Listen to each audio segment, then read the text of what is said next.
বাবার বাড়িতে বেড়াতে এসে কি করলাম সারাদিন, কি রান্না করলাম সবই থাকছে মিনি ব্লগে। অনেকদিন পর বাবার বাড়িতে বেড়াতে আসলাম, তো একটু দেরি করে ঘুম থেকে উঠলাম। উঠে রুম বিছানা সুন্দর করে গুছিয়ে নিলাম। সকাল সকাল আমার একটা খালি পেটে ওষুধ ছিল, ওটাও আমি খেয়ে নিলাম। তারপরে গেলাম রান্না করতে।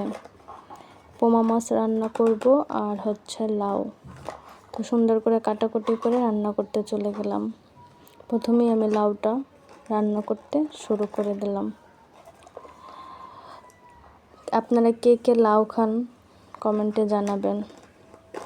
আমিও খুব লাউ পছন্দ করি। আর পোমা মাছ দিয়ে টমেটো রান্না করলাম, সাথে একটু ধনিয়া পাতা দিয়ে দিলাম। জানি না আপনারা কে কোথা থেকে ভিডিওটা দেখছেন। যদি আপনাদের কাছে ভিডিওটা ভালো লেগে থাকে অবশ্যই একটা কমেন্ট করে